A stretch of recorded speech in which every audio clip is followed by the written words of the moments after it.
मेहनत करके भाग्य को बदल सकते हैं या प्रारब्ध को काट सकते हैं? तो हम मेहनत करके सब कुछ कर सकते हैं, ऐसा हमारा मानना है। लेकिन ऐसा ये सच्चाई नहीं है। सच्चाई ये है कि मेहनत करके हम प्रारब्ध को नहीं काट सकते, ना ही हम मेहनत करके फल को प्राप्त कर सकते हैं, क्योंकि फल प्रारब्ध के हाथ में है और वो हमें हमारे कर्मों के हिसाब से मिलेगा। आज हम अच्छे कर्म कर रहे हैं तो इसका ये मतलब नहीं है कि हम अच्छे कर्म कर रहे हैं तो अभी हमें अच्छा फल मिलेगा। ये फल आपको अभी नहीं मिलने वाला, क्योंकि जो आपने पिछले कर्म किए हैं उनका फल पहले मिलेगा ना। जो कर्म आपने कर दिए हैं इस जन्म में या उस जन्म में, तो उसका फल आपको पहले मिलेगा। अभी का फल आपको नहीं मिलने वाला अभी, क्योंकि उसमें अभी टाइम लगेगा। या तो आप अगले जन्म के लिए ट्रांसफ़र कर दिए जाएंगे आपके वो कर्म, या फिर अभी कुछ टाइम बाद। और हम ये सोचते हैं कि मेहनत करके हम फल को प्राप्त कर सकते हैं।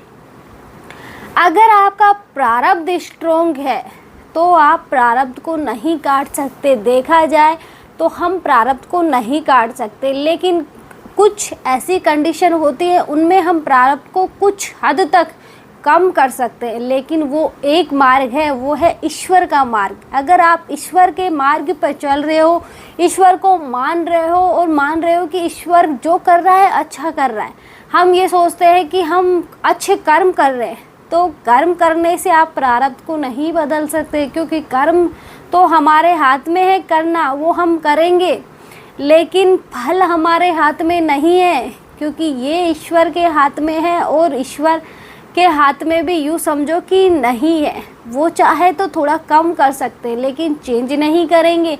फल हमारे प्रारब्ध के हाथ में। बहुत से टाइम हम देखते हैं कि हम इतनी मेहनत करते हैं, जी जान लगा देते हैं, लेकिन हमारी आसक्ति फल के प्रति है कि मैं दिन रात मेहनत करूँगा। लोग 2 घंटा काम करते हैं तो मैं 4 घंटा काम करूँगा, तो मैं इस तरह से मुझे फल मिलेगा। मैं अपने आपको, अपने कल्चर को चेंज करूँगा कि किस तरह से मैं मतलब एक मिडिल क्लास से अच्छे उसमें कैटेगरी में आऊँ। लेकिन ऐसा नहीं है। बहुत से बार हम देखते हैं कि नॉर्मली जो लोग काम करते हैं वो 8 से 5 बजे तक का शेड्यूल होता है। लेकिन होता है क्या है कि बहुत सी बार सुबह जो 8 बजे काम करके आ रहा है और 5 बजे तक कर रहा है, उसे उतने पैसे मिलते हैं। लेकिन जो मान लो 2 घंटे ही काम कर रहा है, उससे डबल, कई गुना उसे ज़्यादा पैसे मिल रहे हैं। उसका भाग्य आपके भाग्य से ज़्यादा अच्छा है, क्योंकि सबका भाग्य अलग अलग होता है और सबके कर्म अलग अलग है। कर्म एक जैसे नहीं होते। उसने अच्छे किए तो किसी ने ख़राब किए। संघर्ष हर किसी की लाइफ में आता है, क्योंकि संघर्ष बहुत कुछ सिखा के जाता है। हमें ये तक सिखाया जाता है कि हमारा इस दुनिया में कोई नहीं है, यहाँ तक कि हमारा तो ये शरीर भी नहीं है, आगे जाके हमें और कोई शरीर मिलेगा और कोई मतलब वेशभूषा मिलेगी। इसलिए हमारा कुछ नहीं है कि हम ये सोच के बैठे हैं हमारे हैं हमारे, जबकि हमारा कुछ नहीं है। मानो तुम कि तुम बस अपना कर्म करो, बाकी तुम कुछ नहीं कर सकते। और कर्म अगर करोगे तो राजी राजी कर लो, नहीं तो गैर राजी भी तुमसे कर्म करवा लिया जाएगा। बहुत सी कंडीशन में होता क्या है, मैं मतलब एक वैसे बताती हूँ कि मतलब एक लेडीज है, उसके मतलब भाग्य में ये लिखा है कि कर्म तो करेगी लेकिन उसका जस तुझे नहीं मिलेगा। कि तू काम खूब करेगी लेकिन काम ही करेगी, बाकी तुझे उसका फल मतलब फल तो छोड़ो। वो बोलते हैं कि जब हम कोई काम कर रहे होते हैं, मान लो हम हमारे घर वालों के लिए काम कर रहे, दिन रात उनको मतलब उनकी सेवाएं करना, लेकिन होता क्या है कि तुम चाहे कितनी ही कर लो, तुम्हारी किस्मत में ये लिखा हुआ है कि कितना ही कर ले जस नहीं है। तो ऐसा होता है कि मतलब कितना ही जी जान लगा लो, जब तक भाग्य में कुछ नहीं है तो हमें कुछ नहीं मिलने वाला। इसलिए पहचानो भाग्य को। पहले मैं खुद नहीं मैं जानती थी कि भाग्य होता क्या है। ये सुना कि भाग्य में जो है मिल जाएगा, लेकिन भाग्य सुना था, प्रारब्ध, कर्म, ये शब्द मैंने नहीं सुने थे। कुछ टाइम बाद ऐसा कुछ हुआ कि मतलब प्रारब्ध भी मुझे समझ में आ गया कि कर्म भी समझ में आ गया, तो सब कुछ वक्त के हिसाब से तुम्हें सिखाया जाता है। तुम कुछ नहीं कर रहे, समय के हिसाब से सब तुम्हारे पास आएंगे। बहुत सी बार हम देखते हैं कुछ बच्चे मतलब पेपर देते तो वो जी जान से कोशिश करते हैं लेकिन कामयाब नहीं होते। हर बार कुछ ना कुछ नंबर से वो रह जाते हैं कि मतलब कभी एक पॉइंट से रह गया तो कभी एक नंबर से रह गया। इस तरह से उसकी जॉब नहीं लगती है। बाद में देखा जाए तो जब वो बिल्कुल निराश हो जाता है, लास्ट में ये सोचता है कि अब लगे तो लगे, नहीं लगे तो कोई बात नहीं। जब उसकी लग जाती है, ऐसे ही एक व्यक्ति के साथ हुआ था कि उसने मतलब सबको, घर वालों को उससे उम्मीद थी कि इसकी नौकरी लगेगी, लेकिन उसे भी पूरा विश्वास था क्योंकि वो दिन रात पढ़ाई कर रहा था कि मतलब यूँ कहे कि घर में सबसे इंटेलिजेंट, सबसे समझदार वो ही था। देखने में भी, समझने में भी और बोलने चालने में सब कुछ में समझदार था। लेकिन बात यहाँ नौकरी की आ जाती है कि मैं करूँगा तो मैं बन सकता हूँ तो टीचर ही बन सकता हूँ, बाकी मुझसे कोई काम नहीं हो सकता क्योंकि मैंने वैसी मेहनत करी नहीं है। तो वो दिन रात पढ़ाई करता। लेकिन जब उसकी लास्ट की साल रह गई कि अब ये लास्ट साल है, होगा तो इसमें हो जाएगा, नहीं तो मैं कोई प्राइवेट टीचर की नौकरी कर लूँगा कि जो मिलेंगे ठीक है, लेकिन करनी तो पड़ेगी ना, कब तक मैं घर वालों के भरोसे बैठूँगा। लेकिन हुआ क्या कि जैसे ही उसने उम्मीदें छोड़ी कि लास्ट साल है, कोई नहीं, होगा तो देखा जाएगा, नहीं होगा तो मैं कर लूँगा प्राइवेट। पहले उसे ये उम्मीद थी मैं सरकारी तो लग ही जाऊँगा, घर वालों को भी उम्मीद थी ये तो मेरा बेटा सरकारी लगेगा ही लगेगा, दूसरे वाले से मुझे कोई उम्मीद नहीं है, इससे मुझे पूरी उम्मीद है। लेकिन हुआ उल्टा। यही होता है कि जो भाग्य में नहीं होता है वो हमें मिल कैसे जाएगा। इसलिए लास्ट के साल में जब उसने उम्मीदें छोड़ दी कि जो मिलेगा वो ठीक है, इस साल होगा तो ठीक है, नहीं होगा तो भी ठीक है। हुआ क्या कि उसने मतलब बाहर से फॉर्म भरा कि वो होता है ना कि खुद के उसमें से कंट्री में से ना भर के कोई अलग, मतलब जैसे कि खुद के ज़िले में से ना भर के कोई अदर ज़िले में से भरा। तो वो मतलब दूर भरा उसने कि जैसे मतलब हम राजस्थान से हैं तो राजस्थान में, जैसे राजस्थान से बाहर यूपी साइड या फिर एमपी साइड, इस साइड से उसने भरा और उसकी उसी बार में लग गई। जब उसे उम्मीद थी कि मैं लग जाऊंगा तब उसकी नहीं लगी, और जब उसने उम्मीदें छोड़ दी तो उसकी लग गई। इसलिए हमें भी सबसे पहले ये सीखना होगा कि हम फल नहीं प्राप्त कर सकते। जो हम आज फल के पीछे भाग रहे हैं, तुम्हें फल कितना ही भागो तुम, फल नहीं मिलने वाला। फल प्रारब्ध के अनुसार ही मिलेगा। अगर हमने अच्छे कर्म किए हैं तो फल हमें उस हिसाब से मिलेगा। लेकिन आज हम अच्छे कर रहे हैं, पहले हमने बुरे किए तो पहले बुरे का तो भोगना पड़ेगा ना, तभी तो अच्छा आएगा।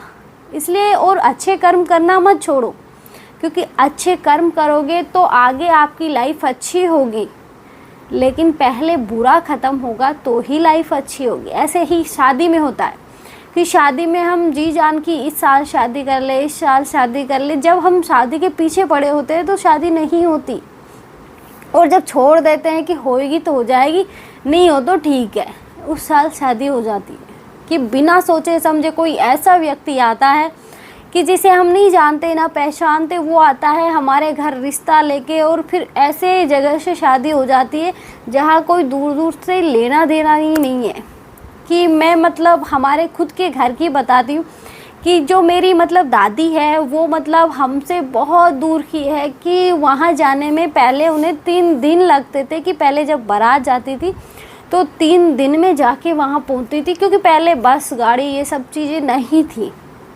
और अब तो मतलब हैंड टू हैंड बारात आती है, तुरंत खा पी के रवाना चली जाती है। लेकिन उस टाइम पे ऐसा नहीं था। 3 दिन में वो वहाँ जाके पहुँचे तो उनका रिश्ता इतनी दूर कैसे हुआ, ये समझ के बाहर है। कि वहाँ से इतनी दूर, मतलब 3 दिन तो नॉर्मली आदमी वैसे ही जाने में लगा देता है।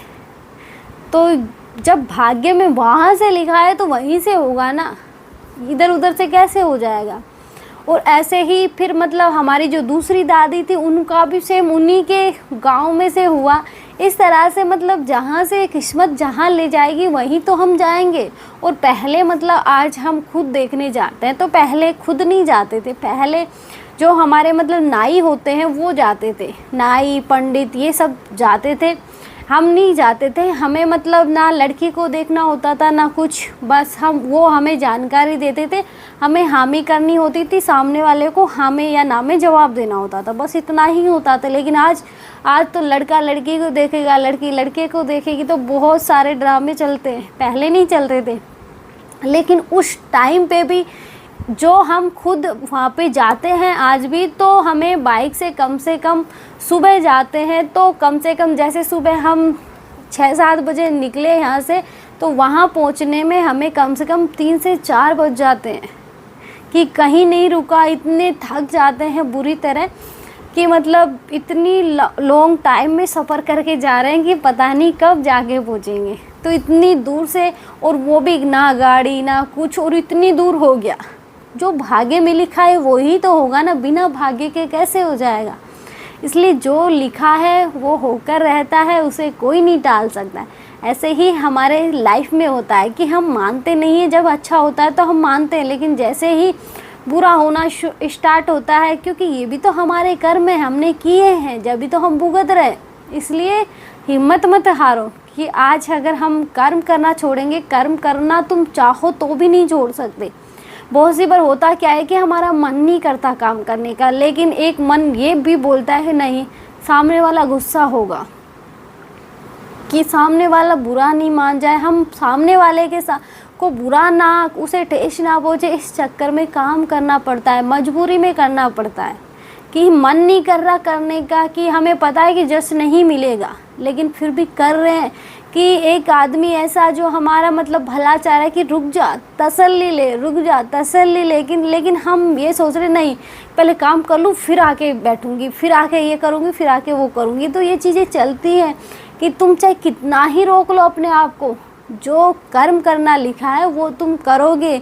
अगर भाग्य में मेहनत लिखी है तो मेहनत ही करोगे, बिना मेहनत के तुम रह ही नहीं सकते। और भाग्य में मेहनत नहीं लिखी तो तुम अपना फ़ोन भी बंद कर लोगी कि नहीं अब जो होगा ठीक है, मैं आराम से हूँ। वो भी भाग्य ही करवा रहा है, बस हम नहीं मानते। इसलिए जो होता है अच्छे के लिए होता है। ईश्वर को धन्यवाद दो और आगे बढ़ो, कि ईश्वर की शरण में रहो, कि शायद हमारा और कोई प्रबल कर्म हो जो हमसे हो गया हो, उसके लिए आप प्रभु से क्षमा मांगे और बोले कि आप ही जो करो वो आपकी मर्ज़ी है, मैं आपकी शरण में हूँ, कि जो होना है वो तो होगा।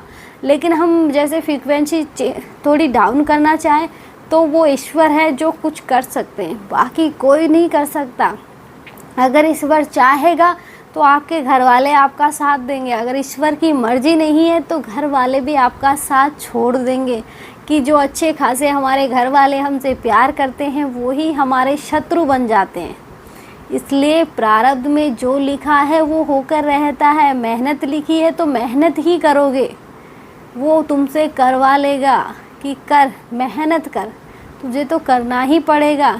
इसलिए मेहनत से तुम बच नहीं सकते, क्योंकि मेहनत समय के अनुसार हो जाएगी। समय में जब मेहनत लिखी है, समय ने जब मेहनत तय कर रखी है तभी ही होगी। लेकिन हम देखते हैं कि जैसे ही हम बहुत सारी मेहनत करते हैं, लेकिन जैसे ही हमारा अच्छा टाइम आता है तो एक दिन में, या यूँ कहें कि एक रात में हम कामयाब हो जाते हैं, सफलता मिल जाती है, कि एक रात में सब कुछ चेंज हो जाता है। कि कहाँ हमारे पास 2 पैसे नहीं थे, आज एक रात में ऐसा क्या हुआ कि हमारे पास मतलब लाखों रुपए आ गए। समय का फेर है ये, कि समय सब कुछ करता है, हम कुछ नहीं कर रहे, समय के साथ सब हो जाएगा। इसलिए समय को कभी ना तो कोई रोक पाया ना रोक सकता है। समय चलता जा रहा है, कि हम रुके नहीं रुके, हम तो चाहकर भी कुछ नहीं करने वाले, ना कर सकते हैं। इसलिए सब कुछ ईश्वर के हवाले कर दो। अब जो तेरा तुझको अर्पण, मुझे नहीं है कुछ भी, क्योंकि हम आरती में भी यही बोलते हैं, तेरा तुझको अर्पण मेरा क्या लागे। लेकिन हम ये नहीं बोलते, हम बोलते ले प्रभु आज मैं प्रसाद चढ़ा रहा हूँ, आज मैं आपके लिए लड्डू लाया हूँ। तो आप कौन होते हो? उन्होंने मंगवाया जब ही तो ले आए। अगर आपके पास कुछ नहीं है, उनकी इच्छा होगी तो वो भी मंगवा लेंगे, कि जा लेके आ, तुम्हारा मन करेगा कि हाँ जाओ मैं लेके आता हूँ, मेरे पास 2 पैसे मैं इन्हीं से ले आता हूँ। लेकिन जब आपको लगे कि नहीं मेरे पास तो इतने से ही है, बाकी खर्चा कैसे चलेगा, तो शायद ईश्वर आपसे नहीं करवाना चाहते। हमें हमेशा यही समझना चाहिए, क्योंकि बुरा सोचोगे तो बुरा होगा, अच्छा सोचोगे तो अच्छा होगा। इसलिए अच्छा सोचो ना, किसी के प्रति हमें गलत क्यों सोचना, हमेशा अच्छा सोच के चलो कि जो है ईश्वर की मर्जी है। इसलिए आज के लिए इतना ही। जय श्री राम। मिलते हैं नेक्स्ट वीडियो में नए टॉपिक के साथ।